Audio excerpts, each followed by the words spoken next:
Supported by Invest Puerto Rico, the new nesting place for emerging companies, visionary entrepreneurs, and innovative technologies. More info at investpr.org. All electric all the time. That's GM's goal, at least. From American Public Media, this is Marketplace.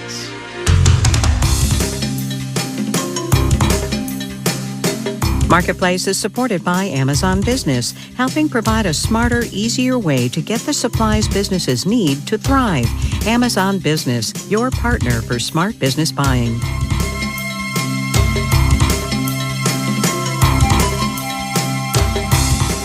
In Los Angeles, I'm Kai Risdell. It is Thursday, today, the 8th day of June. Good as always to have you along. Everybody, I spent some time in Warren, Michigan earlier this week, 20 miles north of Detroit. It's an industry town mostly, that industry being cars and more specifically General Motors.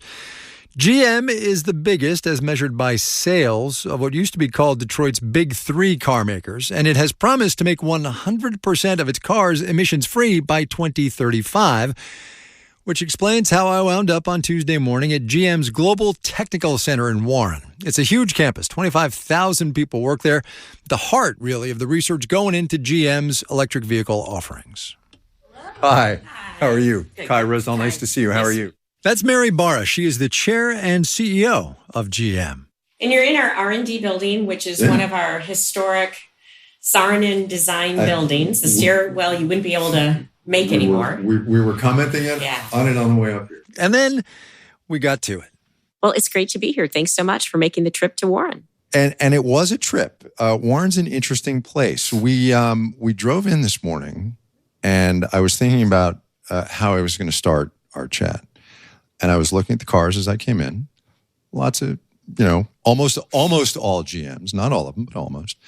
It occurred to me, though, that there was only one EV in the whole parking lot. And it's the one parked out front. It's your new Cadillac Lyriq. And I guess my question is, how do you get America into driving EVs when you don't, it looks like, have a lot of GM workers driving EVs yet? Well, I think it's a great question, and it's coming. This is kind of a breakthrough year for General Motors. By the end of this year, we'll have 9 EVs available, with the Bolt EV and EUV all the way to the Silverado EV that we launch in, short order. We'll have a very affordable Chevrolet Equinox EV, a Blazer EV, and then also when we look at the Lyriq that's just ramping up. And so for General Motors, we made the decision to do a dedicated platform, which we call Ultium. Yep.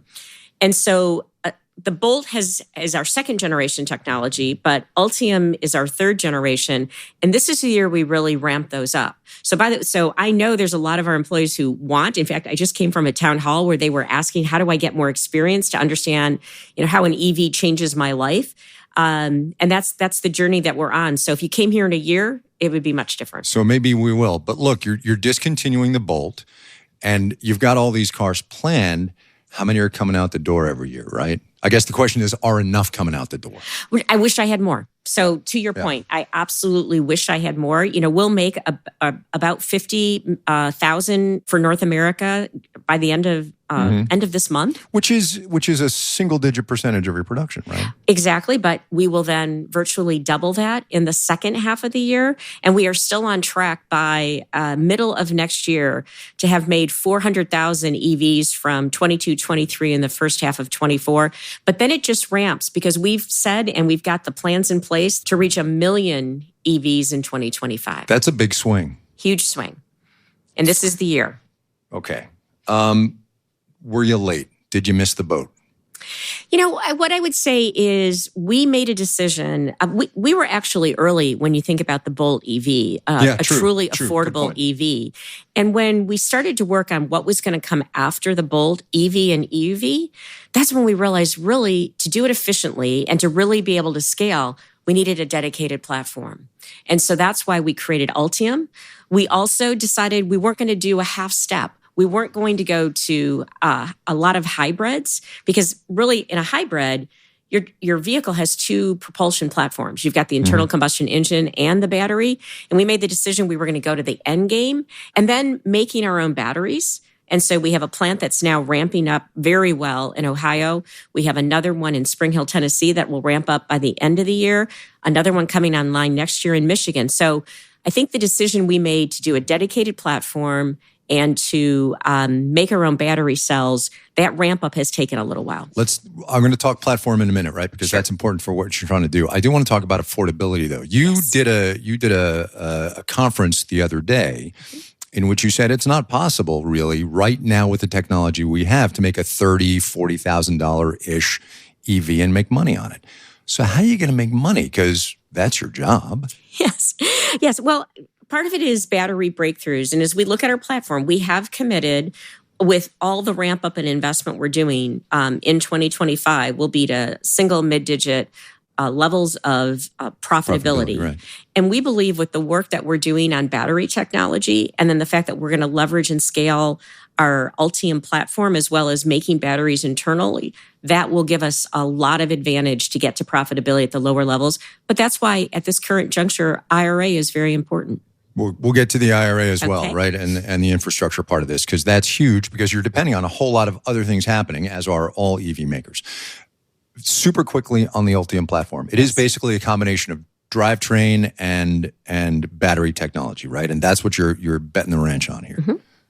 Right? Yeah, it is. And what's important about the Ultium is it's scalable because when we start with a clean sheet of paper and say, what do we want the next Chevrolet Equinox to be?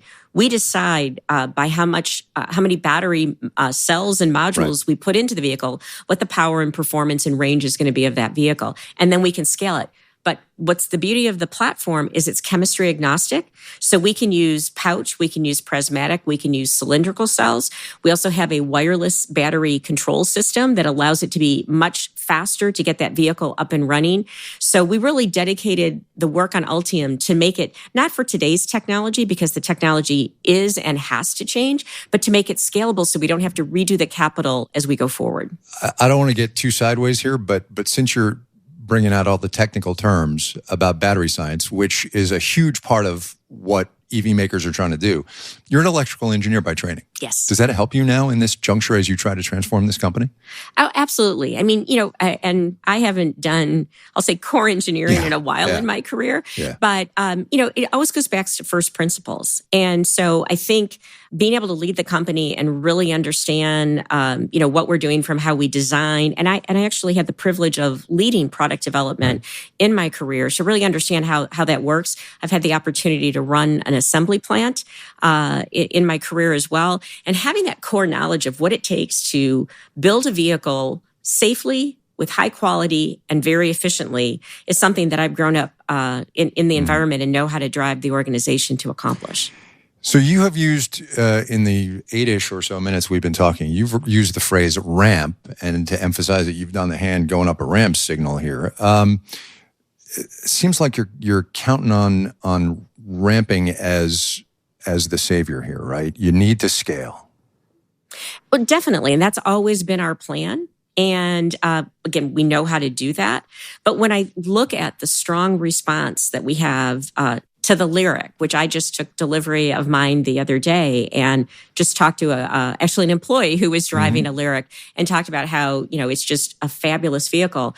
The Silverado. It's funny that you had to wait, but somebody working for you got theirs first. I'm just saying. Well, but that's by design too. Okay. Because, when we're launching a new vehicle, I want those vehicles in the hands of engineers who can ensure that we've designed and met our goals. And then frankly, for the first customers, the hand raisers, I want them to get their vehicle too. So I've been driving a Bolt EUV for several months before that. Absolutely love it. So why are you stopping making it? Because it's our second generation technology. And we're moving Ultium. The difference between our second generation and third generation, which is Ultium, is a 40% reduction in battery costs.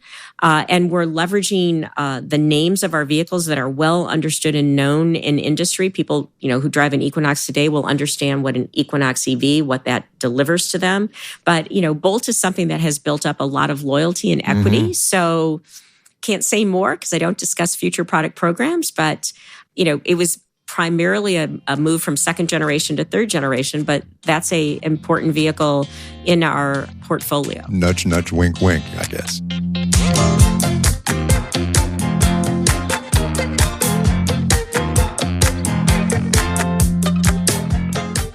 More coming of my conversation with Mary Barra later on in the program. GM shares today, should you be curious, down about 0.5%. The major indices went the other way, 0.5%, maybe a bit more actually to the upside. We'll have the details when we do the numbers.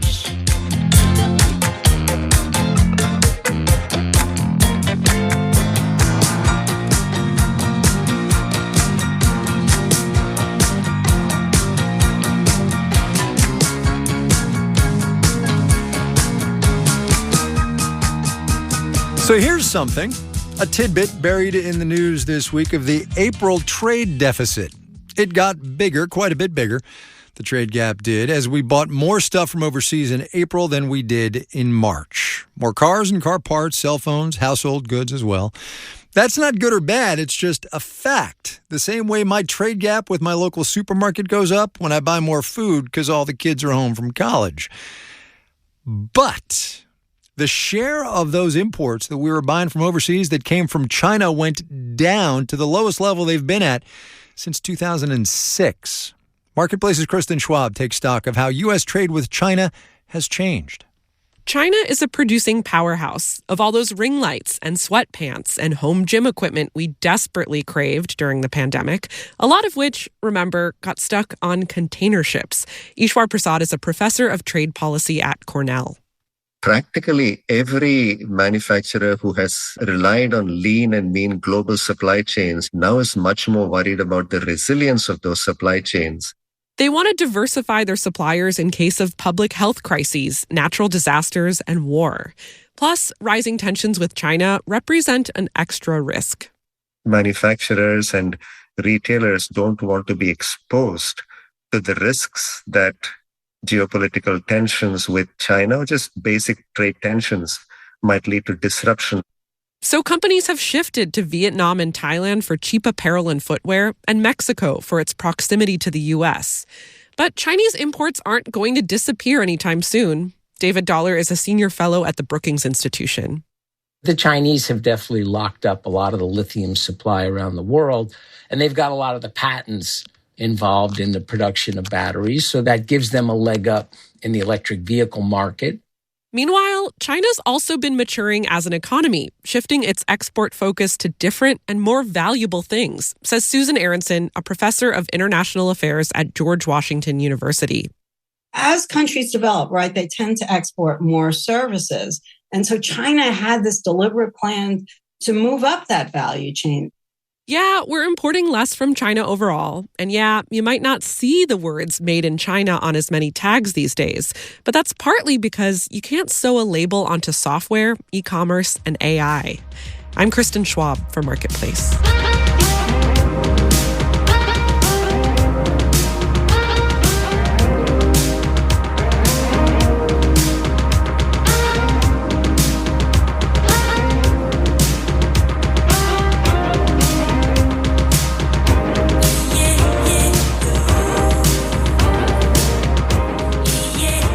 Coming up. And frankly, people love their trucks. Yes, they do. More Mary Barra straight ahead. But first, let's do the numbers. The Dow Industrials lifted 168 points today, 0.5%, 33,833. The Nasdaq increased 133 points, 1%, 13,238. The S&P 500 added 26 points, about 0.6%, 42,93 there. The CEO of the video game retailer GameStop, Matt Furlong, is out. Shares thus plummeted almost 18%. That's the deepest plunge since it became a meme stock in 2021. Seems like a long time ago, doesn't it? Man, checking in with some other sellers of games and gaming equipment. Best Buy fell 0.4% today. Walmart up 1.4%. Amazon climbed 2.5%. Did you know, by the way, that American consumers spent $56.6 billion on video games in 2022? That's according to the Entertainment Software Association and consumer data analyst NPD Group. We've been talking electricity and electric vehicles, so let's do some energy companies, shall we? Duke Energy, headquartered in North Carolina, added about 0.4%. So did Virginia-based Dominion Energy. American Electric Power, based in Ohio, improved 0.1%, rather. You're listening to Marketplace. The Numbers is supported by Odoo, open source business apps that cover your company needs. Marketplace is supported by JLL. JLL strives to combine technology with global data and local commercial real estate experience to identify opportunities that benefit clients and the community. More at JLL.com. See a brighter way. And by vBrick. vBrick unlocks the power of video for customers' business processes. Video can be seamless, secure, and scalable throughout the enterprise. vbrick.com/marketplace. And by Extend. Extend turns credit cards into spend management tools so businesses can control payments and expenses with the power of virtual cards. More at paywithextend.com.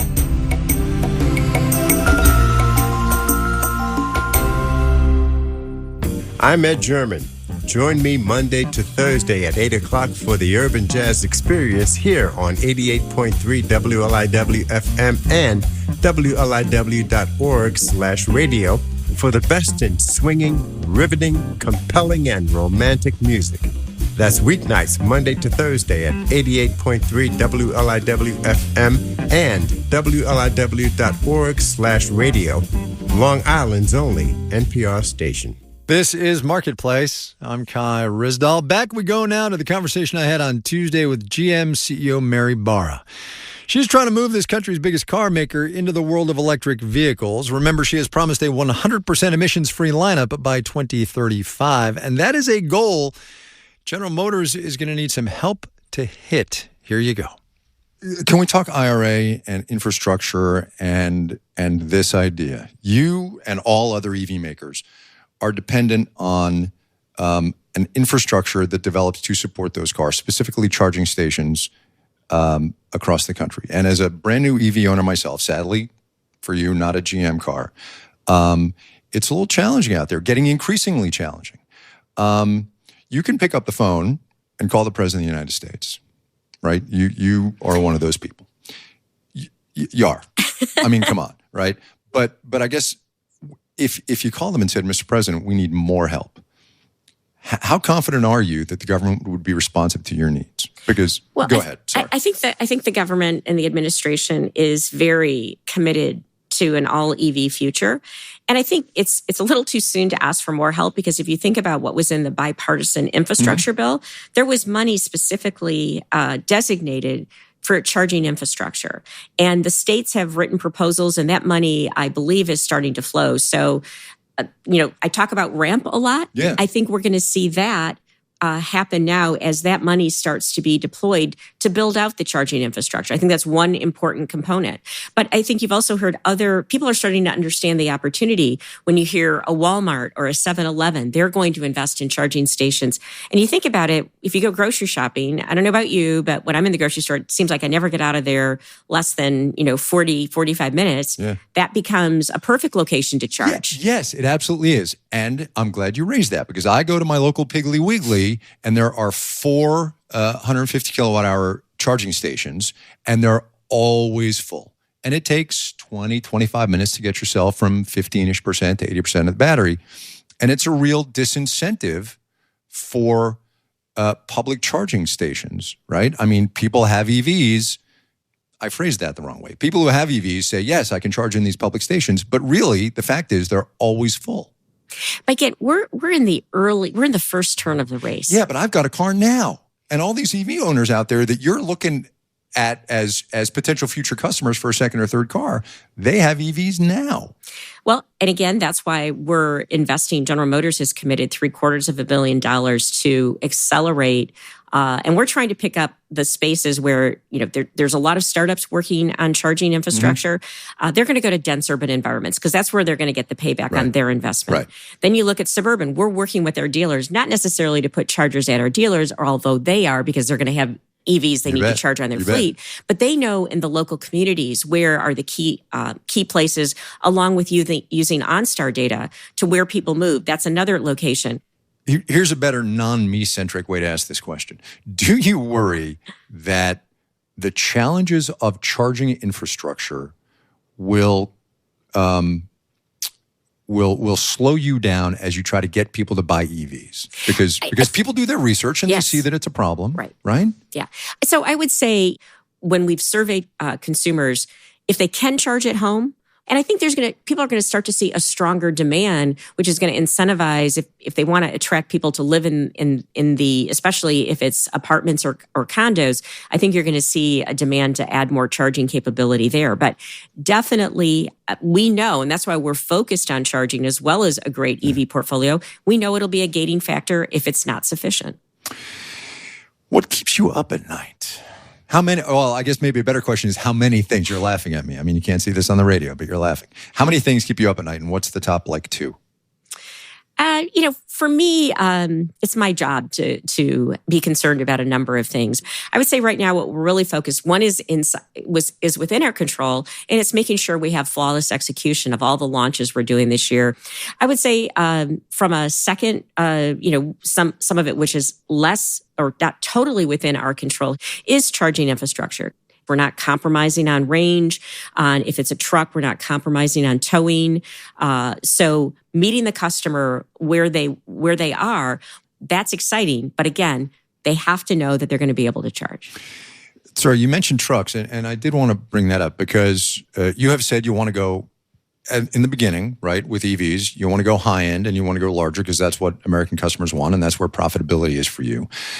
I guess the question is, as we try to move toward a more sustainable future, of which electric vehicles are a key component, does it do us any good to have trucks that have huge battery requirements and thus huge material requirements and longer charging times when what we really need are a bunch of smaller cars that charge quickly so people can zip around on their 15, 20-mile commutes as opposed to going 300 miles down the highway? Well, remember, yes, we are doing trucks like the Chevy Silverado and the GMC Sierra, both EVs that are coming out in the not too distant future, as well as building on the Hummer. General Motors is a full portfolio company. We're going to have a full portfolio. But, when you look at trucks, a lot of people use trucks for their livelihood.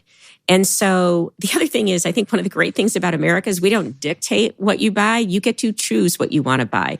And frankly, people love their trucks. On our battery work in this building, we're doing R&D on battery chemistry. We have a battery lab that is just over there. Looking out the window around the corner. And then a manufacturing processing development lab. So we're doing work to not only take the cost of chemistry down, but need less of the, battery raw materials that are very expensive and hard to get. You've been at this company 40-ish years. Mm-hmm. You've been running it for almost 10 now. Are you going to see it through this EV transition? Well, I serve at the pleasure of the board. And so, yes, but what's the real answer? Well, but the real answer is this is the most exciting time in my career. When you look at how we can change the way people move and make it more efficient and make it better for the planet. And then I do believe we can make it more efficient from a time perspective. As an engineer, it's the most exciting time I've had in my career. Mary Barr, thanks for coming on. Well, thank you for the opportunity.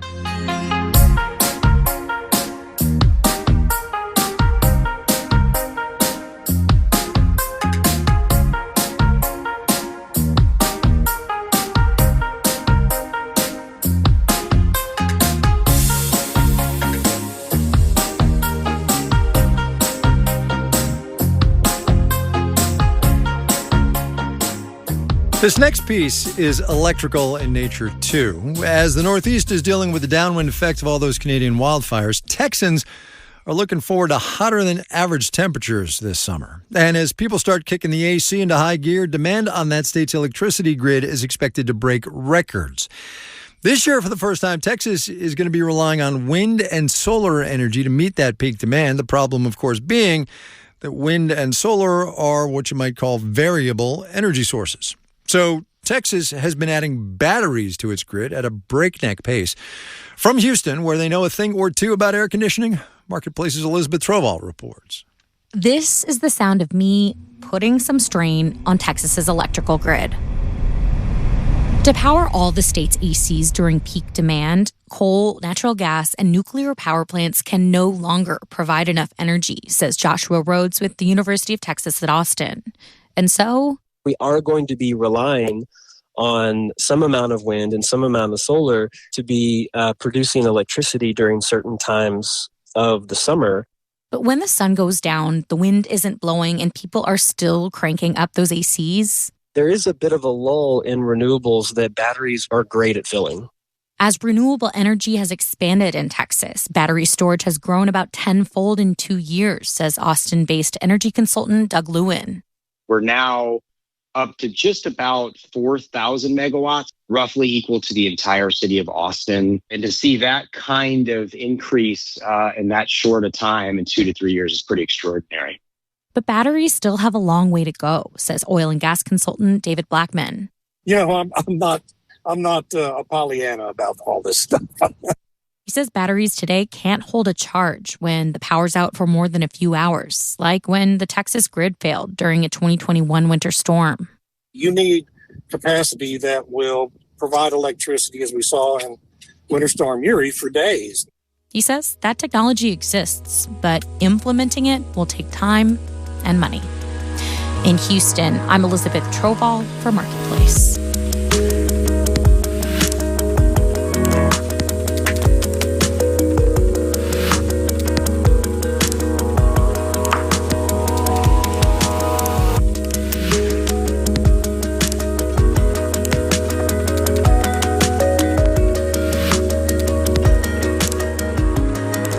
This final note on the way out today, in which I am obliged to remind you once again that 2 consecutive quarters of a shrinking economy do not, here at least, mean a recession has arrived.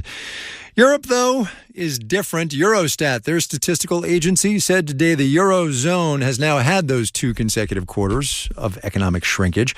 Also, and relevant, the American economy is now almost 5.5% bigger than it was in the before times. The Eurozone economy, just over 2% bigger.